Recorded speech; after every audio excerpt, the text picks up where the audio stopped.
Vous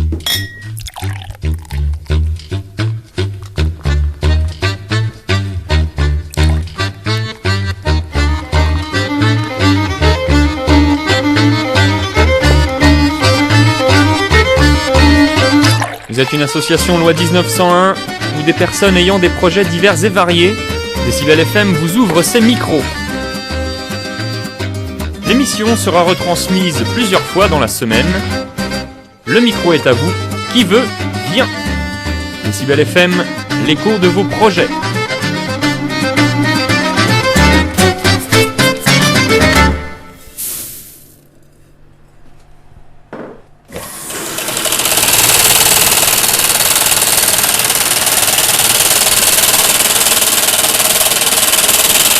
Je suis à Mérignac-Lantour, à la brasserie La Bohème, avec le brasseur. Bonjour. Bonjour. Comment t'appelles-tu? François. Salut François. Alors, on vient d'entendre un bruit un peu spécifique. Peux-tu nous expliquer? On va expliquer à nos auditeurs qu'on va, pendant cette demi-heure, partir dans le monde fabuleux de la fabrication de la bière. Et on a décidé de vous emmener par la main, depuis le tout début jusqu'à la fin. Et on vient d'entendre un bruit un peu spécial. Peux-tu nous dire ce que l'on vient d'entendre et ce que je viens de voir? Alors la première étape du brassage, donc c'est le concassage. Donc on récupère les céréales, donc là en l'occurrence du malt d'orge, du blé, voilà. Bon, après on peut utiliser plein d'autres céréales, hein, sans problème. Donc la première étape c'est de le casser grossièrement, donc, comme tu vois là.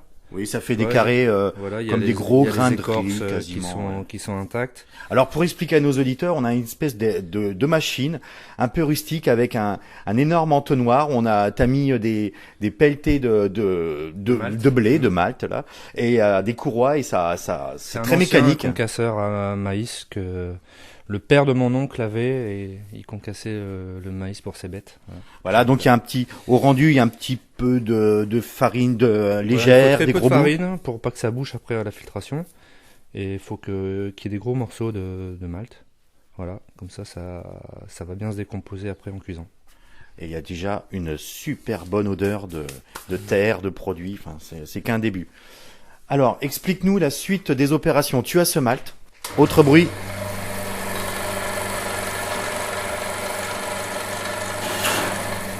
Qu'on réentendra tout à l'heure, je pense. Alors, pour vous signaler un peu l'environnement dans lequel on est, vous pouvez voir au moins l'endroit dans lequel on est assez régulièrement. Tu es ouvert quand on aura l'occasion Tous les vendredis, de 9h30 à 18h30. Voilà. Ou sur rendez-vous, si besoin. Voilà, on aura l'occasion d'en reparler. Et quand vous viendrez à la brasserie, vous verrez ces deux énormes cuves. Et on va tout de suite vous expliquer exactement leur rôle.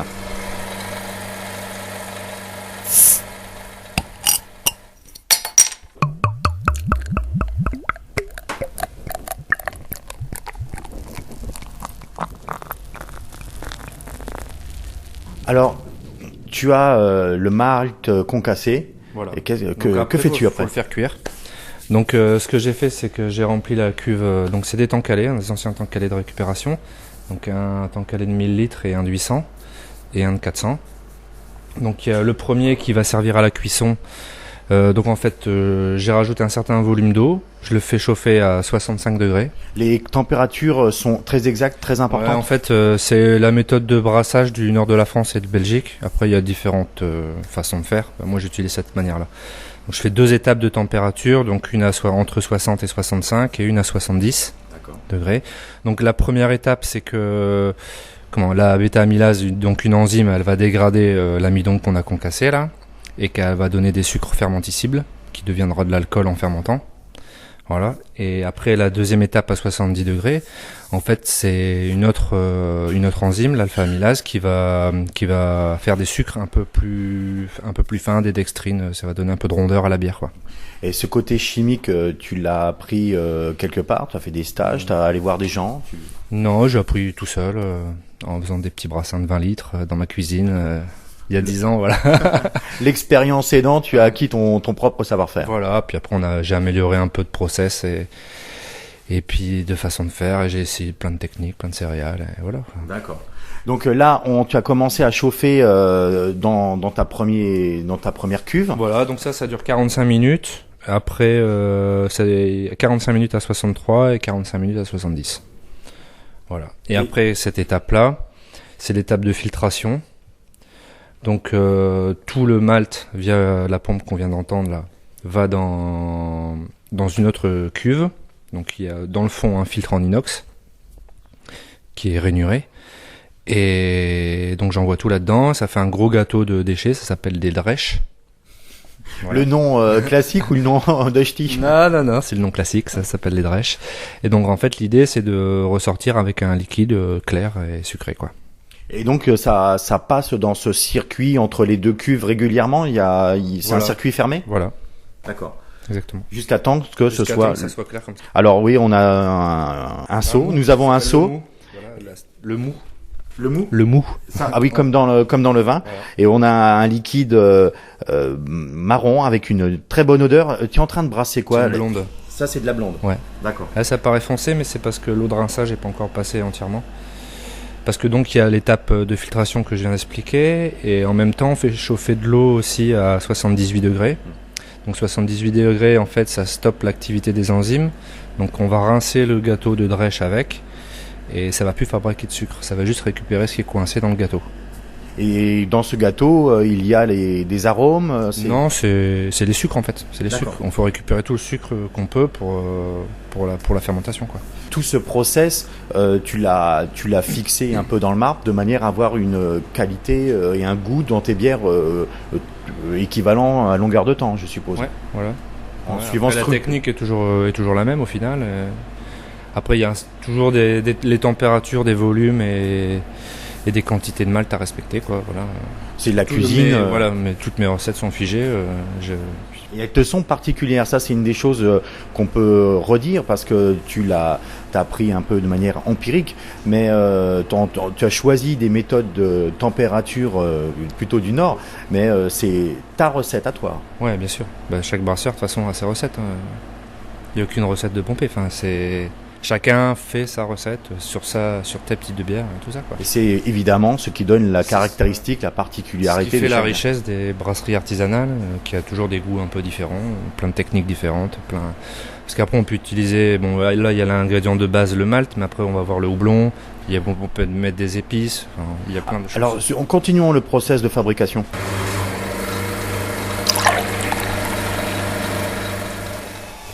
Continuons le descriptif du processus de fabrication. Là, on était sur le malt. Quelles sont les étapes ultérieures? Après la filtration, là, donc là on entend la pompe qui est en train de rincer le gâteau de drèche. Donc après qu'on a récupéré tout le mou clair, on renvoie tout dans la cuve principale. Et donc là on fait chauffer à 100 degrés et on rajoute les houblons. Donc les premiers houblons ils vont donner l'amertume de la bière. Tu les mets directement comme tu les jettes dedans. Ouais, si j'utilise des fleurs, moi, des cônes directement. On peut utiliser des pelettes, il y en a plein qui... Voilà. Et tu les trouves où, ces céréales? C'est pas des céréales, c'est des... Pardon. Le houblon, je le retrouve en Belgique, chez un fournisseur, mon fournisseur de malt et de houblon. Après, c'est des houblons qui viennent un peu partout, Angleterre, États-Unis, Allemagne, République tchèque. Parce qu'ils ont aussi des caractéristiques gustatives. Voilà, chacun a sa caractéristique. Ouais. Et en fonction des recettes ou des goûts que tu veux donner à ta bière, tu prends du houblon de différents endroits. Voilà, tout à fait. Alors après, je fais des mix de houblon. Ouais. Après, tu fais ta cuisine interne. Tu as jeté donc le houblon dans cette cuve où il y a le mou clair qui est apparu. Et que se passe-t-il après? Donc en fait, 100 degrés, c'est parce que le houblon libère des huiles essentielles à 100 degrés. Donc ce qui va donner l'amertume et après les arômes. Et aussi pour stériliser le mou, quoi. Donc ça dure 1h30. Et à 10 minutes, un quart d'heure avant la fin, on rajoute d'autres houblons qui vont donner plus des arômes. Très peu d'amertume et beaucoup d'arômes. Donc là, le but, c'est d'utiliser des houblons qui donnent un peu de fruité, un peu de floral, un peu de boisé. Et on peut rajouter aussi des épices, faire ce qu'on veut, quoi. C'est l'étape où là, on a vraiment toute liberté pour laisser partir l'imagination ou l'envie de test. Ouais, carrément. Et ensuite? Donc après la chauffe, on coupe, on fait un whirlpool, on appelle ça. C'est-à-dire qu'on fait tourner le mou pendant 2 minutes.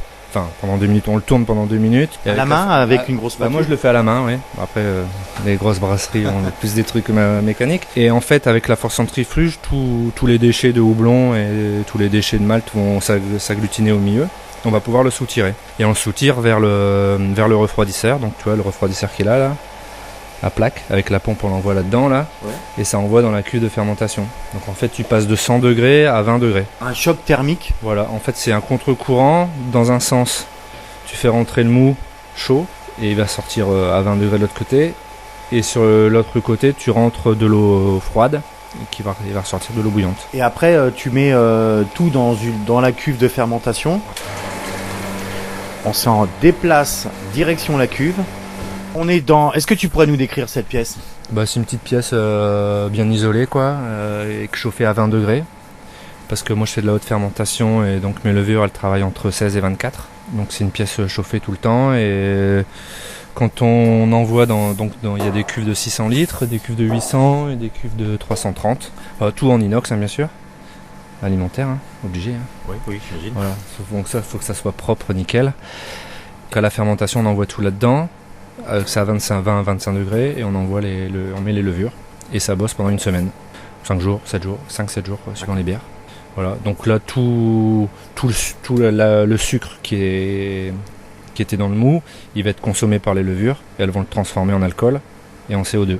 Le CO2 s'échappe par la soupape là, tu vois, ça fait ça. Ça, c'est tout simplement quelque chose d'assez mécanique. C'est une sorte de petit chapeau en plastique avec un petit peu de liquide au fond et qui se soulève. Et après, j'imagine que du gaz carbonique évidemment reste dans la bière pour pouvoir faire les bulles plus tard. Non, les bulles ça se fait après. Hein. Ah, là, d'accord. pour l'instant, ça transforme simplement le sucre en alcool. Point barre. Après cette étape, ça va dans une chambre froide. Donc là, chambre froide, il y a les mêmes cuves là, hein, quasiment. Chambre froide à 2 degrés. Voilà, on entend Ça se met en route. Ça se met en route, voilà. Donc là, ça reste 15 jours là-dedans. Là. Ça prend les arômes, ça décante les levures, ça éclaircit la bière. Voilà, c'est un temps de garde nécessaire, quoi. Donc quasiment tout l'alcool a été fabriqué, donc du coup, là, ça permet à la bière de bien reposer et de prendre tout ce qu'elle doit prendre. Donc on est vraiment dans un frigo classique, une chambre froide comme il y en a chez tous les bouchers, les gens de choses comme ça. Et il y a effectivement trois cuves en inox devant mes yeux de 330 litres, avec quelques inscriptions à la craie dessus, j'imagine, pour les marquer, pour savoir de quoi il s'agit. Et bon, c'est une chambre froide, on entend le moteur fonctionner. Et après là, à cette étape, on peut faire du dry hopping, ça s'appelle. C'est-à-dire qu'on rajoute des houblons encore pour faire des IPA ou des bières bien houblonnées là. Ça permet d'avoir énormément d'arômes. C'est dans cette période de froid que tu peux faire ceci. Ouais, dry hopping ça s'appelle. Voilà.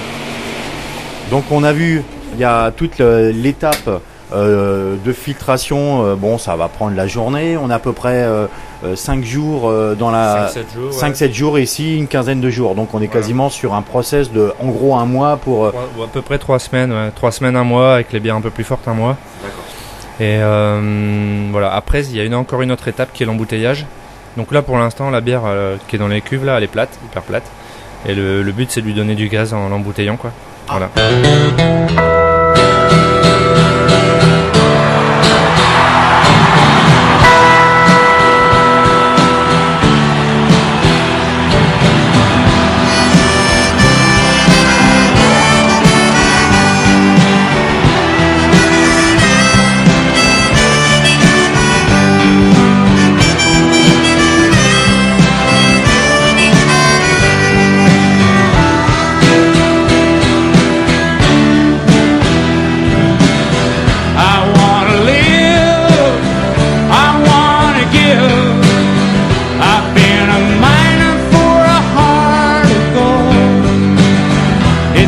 Expressions I try to give to keep me searching for a heart of gold. Yeah, I'm getting old. Keep me searching for a heart of gold. Yeah, I'm getting old.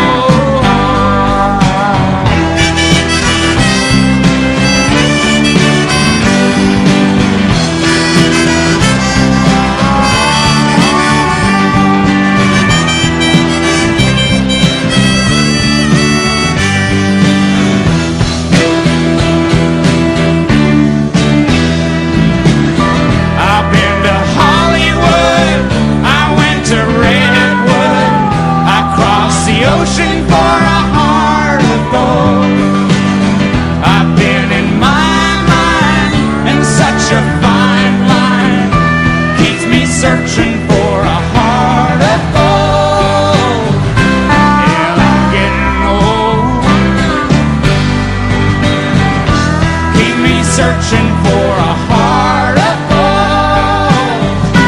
And I'm getting old.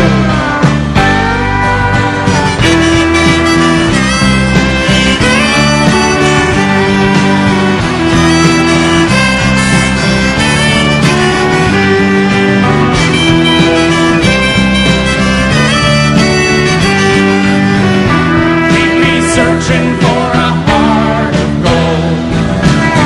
You keep me searching and I'm growing old. Keep me searching for a heart of gold. I've been a miner for a heart of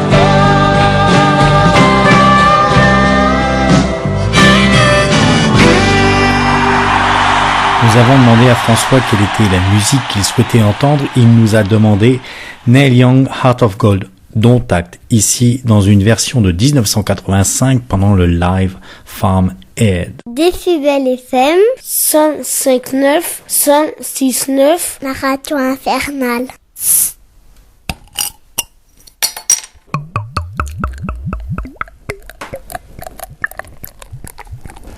Donc voilà, ça c'est la pièce d'embouteillage. Donc il y a encore une. Qui se trouve à côté de l'endroit du comptoir où on était précédemment. Voilà, donc de la pièce froide, on envoie dans une cuve ici où on va y rajouter un sirop de sucre dedans. Quand on embouteille dans les bouteilles, en fait, les levures qui restent, comme c'est pas filtré, elles vont manger le sucre qu'on va rajouter là, et elles vont le transformer un tout petit peu en alcool léger. On va prendre 0,3-0,4 degrés, et ça va faire beaucoup de CO2. Et donc comme il n'y a plus de soupape dans la bouteille, le CO2 il reste coincé, il se dissout dans la bière, et c'est ça qui donne la pétillance. Donc pour que ça marche, il faut 15 jours, 3 semaines, toi dans cette pièce, encore une pièce chaude à 20 degrés. Voilà. Donc là c'est un placard, tout simplement. Voilà, rempli de bouteilles, quoi, de caisses de bouteilles. Donc là, elle passe 15 jours, 3 semaines pour retrouver le gaz. Et là donc il y a tout... Dans un silence quasiment religieux, toutes les petites bouteilles sont en train de fabriquer leur gaz, elles sont peinards, elles sont alignées, rangées, prêtes à être Voilà, dégustées. puis après ces 3 semaines, un peu de cave pendant un mois, à 12 degrés. Voilà, puis après c'est bon, on peut les vendre. Donc c'est un process qui dure entre 6 et 10 semaines, quoi. Ouais. 10 semaines c'est l'idéal. Voilà. Donc faut prendre le temps, enfin c'est comme souvent le travail artisanal, Faut être patient. faut être patient.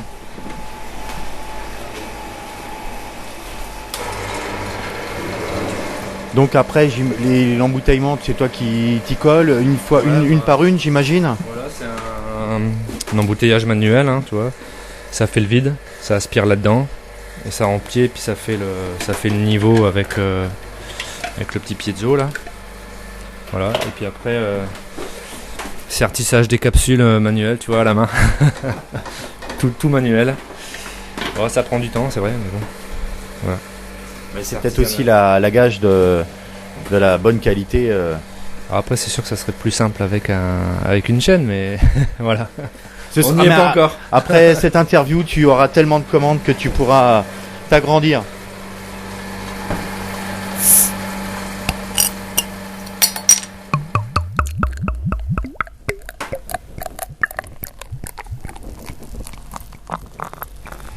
Dans tout le process, depuis le moment où tu as concassé le grain, on a vu qu'il y avait des cuves de 1000, de 800 litres. Tu sais par brasser de combien de litres que tu travailles quand tu mets en branle tout ton système? Bah actuellement c'est 550. C'est des cuvées de 550 litres. En ce moment j'en fais 2 en fait par semaine, une de 550 et une de 300. Ouais. Parce que j'imagine que là l'interview se fait, on est au mois de mai. Tu es en train de préparer ton été, je suppose. Voilà, ouais. Et puis les fûts, commence à avoir beaucoup de commandes de fûts. Donc je prépare, ouais. Voilà, comme ça, c'est l'assurance d'avoir un suffisamment de cave pour qu'ils puissent développer tous leurs arômes quand ils seront vendus en juillet-août sur les fêtes. Il faut toujours prévoir à l'avance, en fait. Voilà. Parce que pendant l'été, déjà, on n'a pas le temps d'embouteiller ou voilà, on fait que des fûts. Enfin, moi, je fais que des fûts l'été, quoi. J'ai pas le temps de faire de bouteilles. Donc il faut que je prévoie tout avant. Tu dis, on a vu que comme l'été, tu avais évidemment beaucoup de commandes, c'était beaucoup de fûts. Tu arrives à de plus en plus te faire connaître. Comment ça marche la com quand on est comme toi? D'ailleurs, ça fait combien de temps que tu fais cette bière, que tu travailles, que tu as monté la brasserie La Bohème? Eh bien, ça fait 4 ans là, c'est voilà, 4e année. Alors je fais beaucoup de marchés l'été, et un petit peu au printemps, là j'en ai fait 2 ce week-end par exemple. Beaucoup de marchés l'été, après ça marche par le bouche à oreille. Enfin, moi je fais pas beaucoup de pub en fait, pas beaucoup de com, c'est souvent les gens qui viennent à moi. Alors, on va dire que là, pendant qu'on fait cette interview, le process est en train de se faire, donc François travaille, y compris, il est en train de parler, et en train de surveiller un peu des tas de trucs dans tous les sens. Voilà, Donc tu disais que tu fais les marchés, on peut te trouver sur les marchés? Ouais, l'été, exclusivement. Après j'en fais 1 ou 2 au printemps. Et c'est tout. Après il y a beaucoup de magasins, des petits bars, des magasins de produits locaux, des cafés associatifs, des gîtes, voilà, des petites supérettes locales quoi. Voilà. Ils sont assez friands, ils jouent vraiment le jeu de la proximité et des artisans locaux? Carrément. Je sais pas, ici le Lot, en tout cas le nord du Lot, on est vraiment un coin où on fait travailler beaucoup le local. Il y a cette culture-là. Ouais. Et nous aussi on essaye de faire... On est un petit groupement de producteurs au final et on essaie de faire promouvoir le local quoi. Voilà, et ça marche, les gens suivent. Il y a beaucoup de concerts, de festivals, voilà, où on prend la bière artisanale. On l'a vu, les Kronenbourg et autres Heineken sont un peu délaissés effectivement au profit de bières vraiment plus locales. Et c'est vraiment mieux au final. Tu n'es pas l'eau toi d'origine? Non, moi je suis originaire de Lille. Voilà, juste à côté de Lille, un petit village du nord. Je suis ch'ti. Les ch'tis viennent nous amener la bière ici, c'est super. Ouais. Ça fait 10 ans que j'habite ici. Voilà. Et au départ, j'étais pas venu pour la bière, ça fait que 4 ans. J'étais venu pour retaper une grange. Voilà. Un changement de vie. Voilà.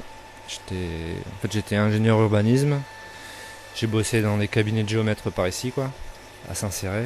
Voilà, j'ai toujours eu envie d'avoir ma boîte et puis comme j'aimais bien faire la bière, c'est devenu comme une obligation, voilà, c'était sûr, quoi. Voilà. Et donc tu as changé d'orientation pour se mettre dans ce sacré pari. Voilà, j'étais derrière mon ordi toute la journée et maintenant je suis passé à la brasserie toute la journée ou dehors ou discuter avec les gens sur les marchés, discuter avec les clients, voilà. Beaucoup plus de contact avec les gens maintenant et c'est bien comme ça. Hein. Tu m'avais dit il y a quelque temps que tu allais aussi, on pourrait trouver également ta bière dans un groupement de producteurs dont on parlera rapidement aussi dans une émission spéciale de Décibel. La ruche, oui, ouais. Tu peux nous en dire 2 mots, même si on en parlera plus tard, ouais. Mais c'est une belle initiative qui peut valoir la peine d'être promue. Voilà, c'est la ruche qui dit oui, alors c'est une franchise nationale, mais on ouvre ça, il y a Marjorie Kiefer qui ouvre ça à Rignac. Voilà, la mairie aide pas mal le projet, soutient le projet. Donc le but c'est, donc nous on est une 10-15 de producteurs locaux. Et le but c'est de faire un magasin de produits locaux quoi. Et en fait c'est un peu comme un drive, vous vous inscrivez, vous achetez sur internet, vous payez sur internet les produits de différents producteurs. Et une fois par semaine, nous on vient vous ramener les produits à Rignac dans un hangar. Donc vous arrivez, vous prenez ce que vous avez commandé. Voilà. Et puis en même temps vous pouvez discuter avec les producteurs à qui vous avez acheté quoi. Et donc ce sera un des points de vente de ta bière. Tu peux nous dire vaguement où on peut la trouver également pour ceux qui voudraient la goûter, qui ne la connaisseraient pas encore peut-être? Ouais, alors 8 à 8 à Gramat par exemple, le Gamme Vert, une petite épicerie à Marcillac, café associatif à Cagnac-du-Cos, Gamme Vert à Saint-Céré, après chez Justine à Durban, une boulangère, à Alvignac au bar de la station.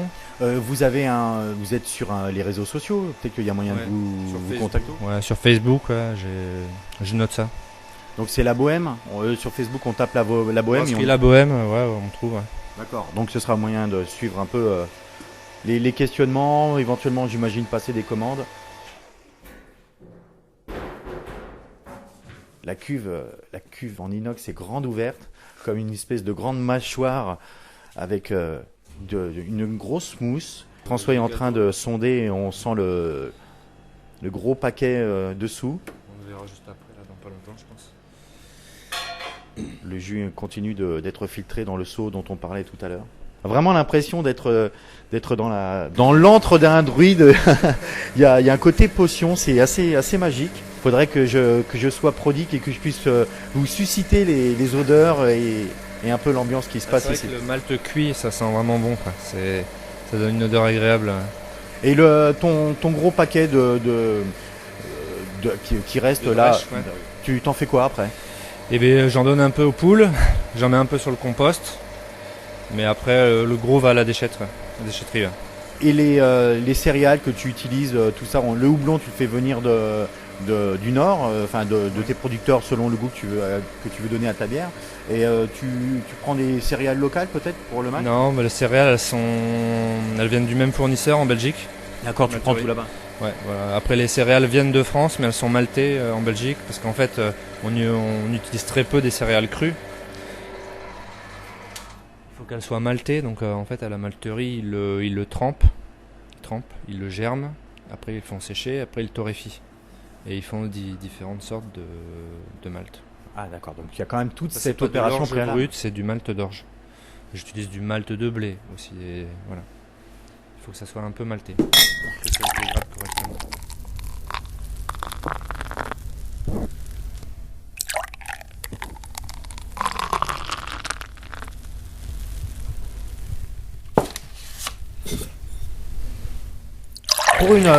Pour un brassage complet à ce stade de l'opération, c'est une journée de travail? Ouais, c'est 10 heures à peu près. Bah, c'est parce qu'il y a beaucoup de temps de chauffe aussi, parce que bon, les tanks calés sont chauffés au gaz, donc ça met un peu de temps. Donc là on voit doucement le niveau descendre. On va bientôt voir le niveau, il reste plus grand chose, il reste l'épaisseur de la pelle.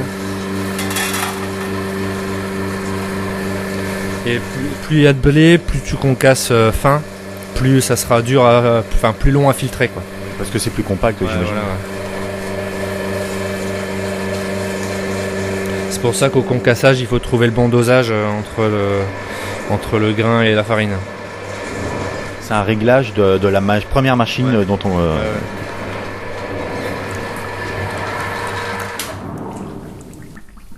Parce que là, du coup, là, en ébullition, on va chauffer 650 litres d'eau. Enfin, de mou sucré. Là, il y aura 650 litres là-dedans, là, à faire chauffer après, à mettre à 100 degrés. Donc ça prend un peu de temps. Ça prend 2 heures à monter. Ouais. Il faut 2 heures de chauffe. C'est assez magique, passer de ce produit à 100 degrés avec cette odeur à la bière. Tu peux goûter? Ouais, vas-y, goûte. Ouais. Ça fait juste sucré. C'est chaud. Je suis en train de goûter le mou. Ah, c'est bon. C'est très chaud. Il y a un goût de... Ça pourrait être un jus de fruits si c'était pas avec du fruit, quoi. Ah, c'est un petit peu amer. C'est évidemment tout plat, il n'y a pas de... Ça, c'est le houblon. Regarde. Donc moi, j'utilise des cônes, des feuilles, des houblons. Je préfère. Voilà, C'est riche en goût, c'est très... ça sent fort. Hein. Ah, je vous invite à venir goûter à mettre votre nez dans toutes ces odeurs s'il y a moyen. C'est ce que je vais utiliser d'ailleurs pour ce brassage. C'est du fugueux, c'est un houblon anglais en fait. Voilà. Qui est assez aromatique. Ah, c'est incroyable. Alors c'est des feuilles séchées qui... oui, c'est des... Ouais, c'est séché en fait, tu vois, c'est comme ça qu'on les utilise normalement. Et avant la bière que je fais moi-même avec mon houblon moi-même, c'est frais quoi. T'as le cône vraiment qui sort de... Il est pas desséché. Là c'est comme ça, c'est l'utilisation normale, hein, sec comme ça. Et ça tu le jettes directement Ouais.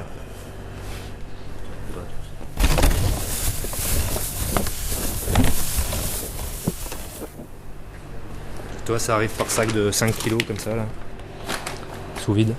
Voilà, et puis le malt ça arrive par sac de 25 kg. Alors moi j'utilise 3 céréales dans toutes les bières. Donc l'orge, le blé et l'avoine. Ouais. La blonde de caractère, j'utilise les 3 en même temps. Et après il y a le blé qui est utilisé beaucoup dans la blanche. Enfin d'ailleurs qui est utilisé dans la blanche en grosse quantité. Ah oui, d'accord. Pour les différents types de bières, justement, pour avoir une blanche, cette couleur Pour avoir différente, une blanche, il faut de l'orge et du blé.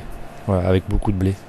c'est que les quantités que tu mets qui vont définir... C'est pour ça que c'est toujours un peu trouble une blanche, c'est à cause du blé. Voilà. Après il y a toujours le malt d'orge de base, donc celui-là exactement. Le plus clair. En fait il y a un taux Il y a un taux de torréfaction qui s'appelle EBC. Voilà, ça c'est 3 EBC. C'est le plus clair possible, quoi. C'est des orges de printemps. Après, tu vois, il y en a des plus foncés. Ça c'est un peu plus torréfié. Ça c'est 350 je crois. 350 EBC, donc ça colorie un peu une ambrée, quoi. Donc, en fait, les jeux de malt, ils vont donner la couleur de la bière. Voilà. Et puis ils vont donner quelques petits goûts de caramel, raisin, tout ça. Et tout ce qui est boisé, fruité, c'est le houblon. Pour tous nos éditeurs, sachez que quand vous viendrez au comptoir de la Bohème, il y a des petits bols avec les céréales utilisées dedans, et ça vous permet de pouvoir mettre votre nez dedans et d'avoir sa première approche des odeurs, des arômes qui vont être développés plus tard Ça, c'est après le process. Malt chocolat, donc pour faire de la brune. On ne sent plus trop parce que ça fait longtemps qu'il traîne là, mais il y a toujours le malt de base là, en grosse quantité, et puis après tu rajoutes des touches. Pour faire de la brune, tu rajoutes des touches pour faire de l'ambrée, puis il y a tellement de maltes différents qui vont donner une couleur vraiment rouge vive ou un peu abbaye, tu vois. Voilà. Non mais c'est vrai, il y en a plein, il y a plein de sortes. Donc en bière aussi, la notion de terroir, donc de produits rattachés à un territoire et à un sol est primordiale, si j'ai bien compris. Ouais, clairement. On est vraiment dans presque le même travail du vin dans le côté œnologie, de dosage, etc. Ouais. Ah, maintenant, le gros gâteau apparaît. C'est tout une sorte de concassage de grains, évidemment humidifié, vu qu'il était dans l'eau. Voilà, alors les poules aiment bien ça chaud. Mes poules en tout cas. Et qui donne des bons œufs au goût de bière. Mais tant que c'est pas fermenté, normalement, il reste quand même du sucre résiduel. Hein. On n'arrive pas à extraire tout. C'est pas un rendement 100%. Voilà, donc il y a quand même 25% qui reste, qu'on n'arrive pas à extraire correctement. C'est pareil partout ou c'est parce que ton installation? Bah c'est mon installation. Après, il y en a qui ont des meilleurs rendements. Bon, c'est peut-être mais pas il y en a qui en ont des moins bons. Voilà, c'est comme ça. C'est un nouveau matériel, en plus ça fait que 2 mois que je l'utilise, parce qu'avant j'utilisais des tanks calés de 400 litres, là, comme tu vois derrière. Et j'ai tout modifié, j'avais fait un crowdfunding, un appel à dons. Du coup j'ai pu changer tout mon matériel et passer de 250 à 550 litres. Voilà. Donc j'ai passé tout l'hiver à bosser sur les cuves et sur l'organisation de la brasserie, tu vois, monter un étage pour stocker, racheter des cuves, racheter un refroidisseur correct. Et puis aménager des pièces et tout, voilà. Donc cet appel à dons, le crowdfunding a vraiment correctement marché. Ouais, ça a marché, ouais, super. Ouais. Et tu as des projets de continuer d'expansion ou pour l'instant ce volume et le travail que ça représente, ça te suffit? Non, ben là j'ai fait 120 hectolitres, je crois l'an dernier. J'aimerais bien passer 160 cette année et 200 dans 2 ans. Le but c'était d'arriver à 200 après. Bon, comme je suis tout seul, 200 je crois que ça sera mon max tout seul. Donc déjà si j'arrive là je serai content.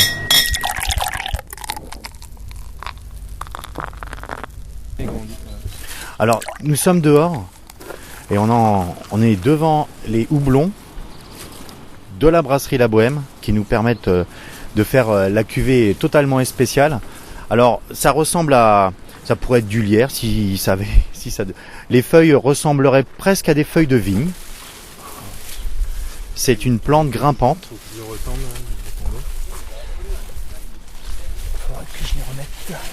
En fait, ça fait une grande liane pour l'instant. En gros, pendant l'hiver, il faut les couper à ras et les pailler.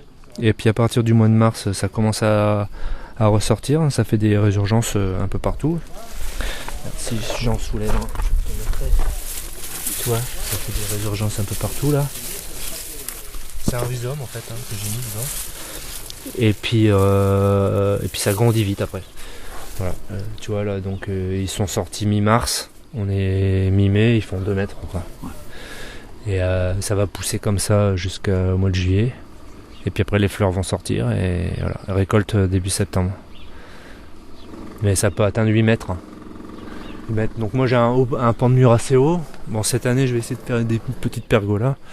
Pour que ça fasse un peu joli, quoi. Et voilà, parce qu'après, c'est assez touffu, ça va partout. Tu sais, c'est une liane, ça grimpe dans tous les sens. Donc du coup, après, tout se mélange et si je veux garder mes variétés, parce que c'est des variétés différentes à chaque fois, là, que tu vois. Il n'y a que les 3 premières, c'est les mêmes. Les autres, elles sont toutes différentes. Voilà, si je veux garder les caractéristiques que j'avais choisies dès le départ. Et là, ça c'est une récolte évidemment à la main avec un petit ciseau. Ouais, voilà. Bon, après, tu coupes à la base au final, hein, et tu récupères. Tu récupères directement la liane. Tu récupères tout, la liane. Ouais. Et après, tu enlèves les cônes. Ouais. Alors, faut pas le faire trop tard. Il faut vraiment que les cônes ils soient verts. Dès qu'ils brunissent un peu, c'est qu'ils commencent déjà à être trop tard pour la récolte.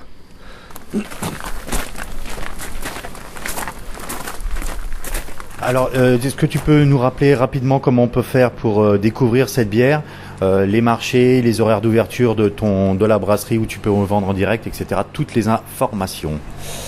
Alors donc, ouverture tous les vendredis, 9h30, 18h30. Voilà. On vient à Mérignac, ça se situe où? À Lacoste. Donc quand on vient de Gramat, on prend direction le Marais de Bonnefond, Lacoste. Voilà.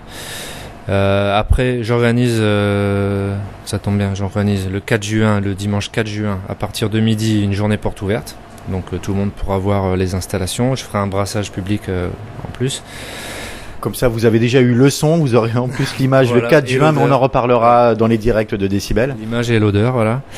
Et donc, dans cette porte ouverte, il y aura à manger. Donc, il y aura des frites, des grillades, de la bière, puis des animations. Des frites? Voilà.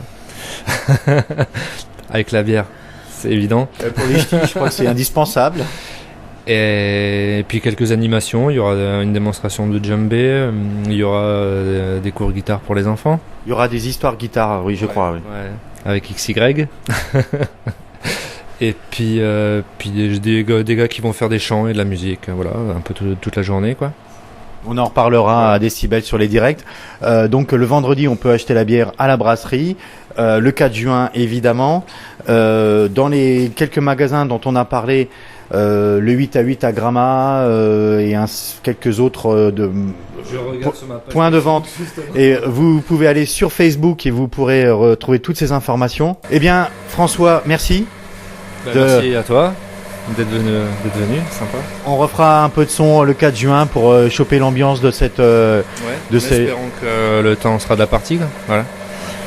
Non, il n'y a aucune raison. Que Bacchus et ses bonnes ondes continuent à planer sur toi. Merci, à très bientôt François. Merci, salut.